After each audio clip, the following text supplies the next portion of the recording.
Who they gonna blame tonight? Who are they going to blame tonight, ladies and gentlemen? Who will the Laker fans and Lakers blame for this one? Well, I'll tell you this. Patrick Beverley is next on the blame chart. He's definitely next on the blame chart. At the time of recording this, the game is over, but it's not over. I'm watching somebody laugh at the Lakers. The Lakers are down 108-90 with 2:46 at the time of recording. So by the time I finish, the game will be at 0-0. I was going to say the game would be over, but like I said, the game is already over. So the Lakers got blown out tonight in Denver, Mile High. Nothing new here. I'm sure if you're listening to this, you're not surprised.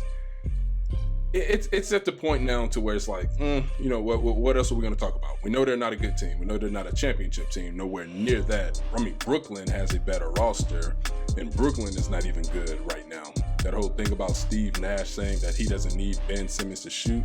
Yeah, right. But we're not here for that. We're here to talk about our Los Angeles Lakers, and if you're listening, you're not a Laker fan, you're just here to hear me talk about the Los Angeles Lakers. But of course, I'm still a Laker fan. It's just a disaster of what's going on right now with this team. I don't look at Darvin Ham and blame him in any type of way. It's the same thing with Frank Vogel. It's the exact same thing. So they don't really care for Darvin Ham. We know they don't really respect Darvin Ham.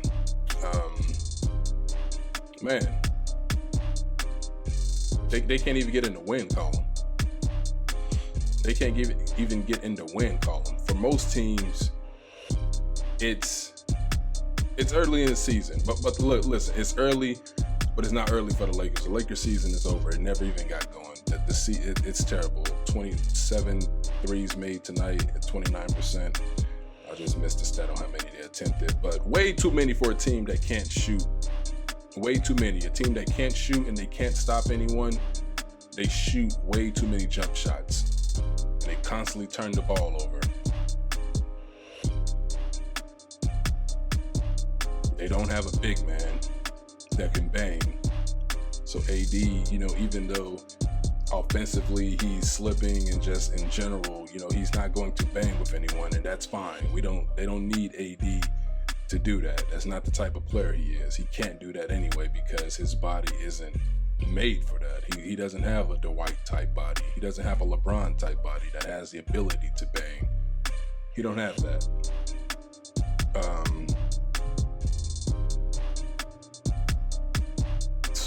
Yeah. This is where we are. Like I said, most teams are struggling. They're getting their wins. Let's take the Warriors, for example. 2-2 on the season. They're getting wins. But we know their problem right now is defense. They're not stopping anybody. But even when they lost to Denver, they still had a chance to win despite the fact that Jordan Poole played a terrible game. Among other things. It wasn't just Jordan Poole, but they still had a chance to play despite that. They were in that game against Phoenix before getting blown out. Again, they beat the Lakers 123-109, and then they turned around and lost to the Nuggets 128-123. And then they allowed 125 in a win against the Kings, and then we saw the Suns game. But the point of me bringing this up is we know the Warriors are going to win. The thing about a team like that, what I'm trying to say is they see what they have to work on to make sure they're not losing like that. To make sure they know that defensively they have to be better. They have to get stops. They can't be allowing 70 points in a quarter and things of that nature. They can't be doing that. For a team like that, who we know will be in the playoffs, the regular season is just a place to where they work on their deficiencies, the things they need to correct. They work on that in the regular season. For the Clippers, I know they've lost a couple, but I'll just use an example because I haven't seen them as much. Maybe their problem is, let's just say, for example, free throws. They're going to get their wins, so the wins is not an issue, but they know they need to work on their free throws. Let's say the Suns. I haven't seen much of them. Well, I've seen 2 games, but that's the final right there. I've seen 2 games, but for the Suns, for them, let's say their problem is turning the ball over. They're getting their wins, but they're turning the ball over at a high rate. And the Lakers, this team can't even win a game. Final score 110-99. 0-4 record this season. First time since 2015-2016. Second time in LeBron James' career. He started 0-4. But yeah, they can't even win a game. So it's not only they can't stop anyone, they can't shoot, they can't stay in front of anyone. All you have to do is slow them down in transition. They don't run plays. They don't do anything well. Even if, like I said, we saw the writing on the wall. They can't do any of that. And on top of all of that, they're not winning. Other teams are fixing their issues while winning. The Lakers can't even get in the win column. Madness. They tied this game. They are first half team in 1 quarter and a half for the most part. That's who the Lakers are. No doubt in my mind. And don't come at me and say this is the first time since LeBron rookie season he started 0-4. And don't come at me and say, oh, the reason they're losing is because you don't believe. Nah, I'm just a realist. I'm just realistic. There was no doubt in my mind what was about to happen in this second half when they tied the game. They've been doing this for 4 games. They've been in all games. No doubt in my mind Denver was about to beat them down in the third quarter, which they did, 32-17.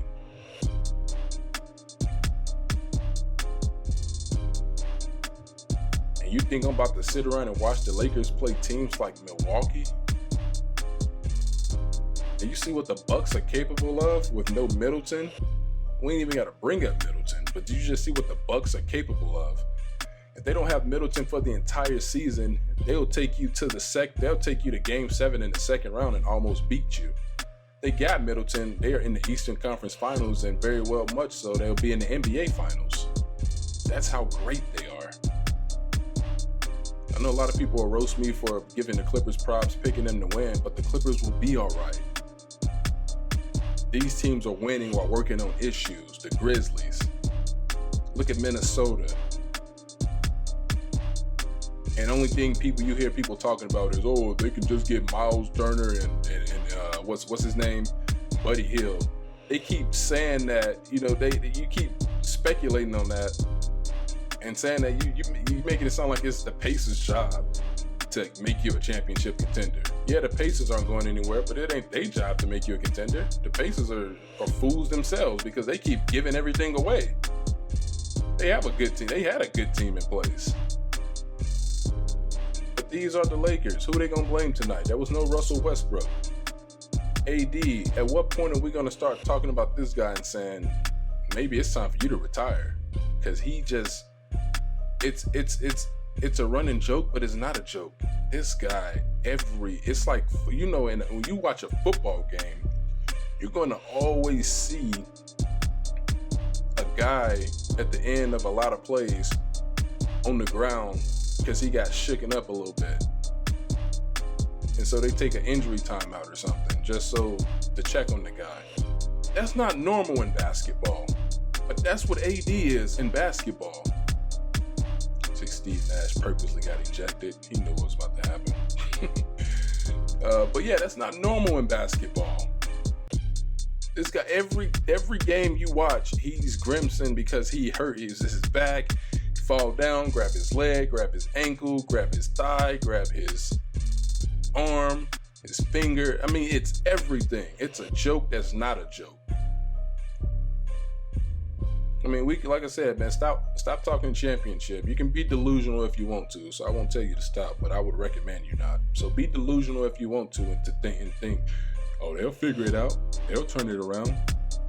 It's early. Is it still early for the guy who told me that it was one game on TikTok when I said this team is bad? team is bad? Like really bad? Is it still early? Is it still just one game? Matter of fact. Because it's 4 now. It's 4 and the schedule doesn't get any easier.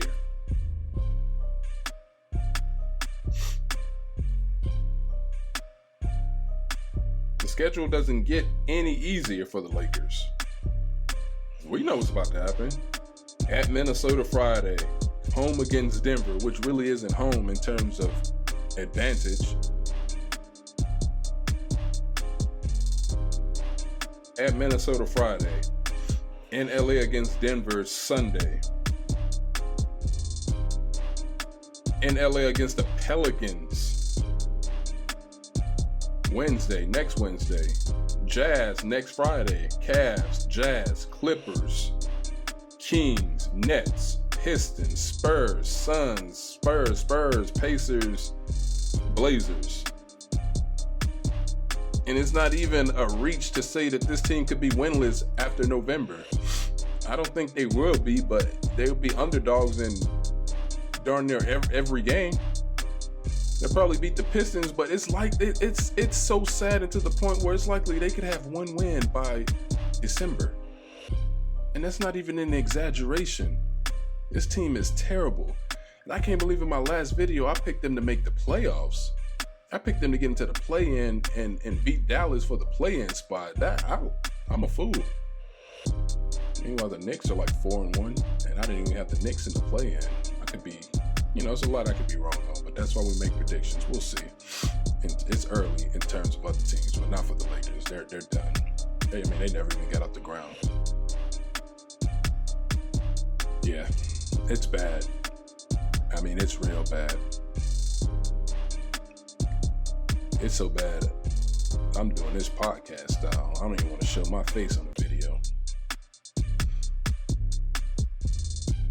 It's bad how bad they are, and it's not coaching.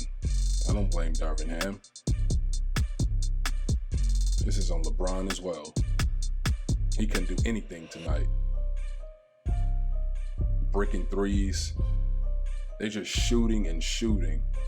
Hoping and praying that somehow, some way they get a trade for Miles Turner and Buddy Hield. And again, what happens if you still start losing? This is the prime example when you're hoping for something that's not even a guarantee and not taking care of what you can control right now. That's what this is. The GOAT.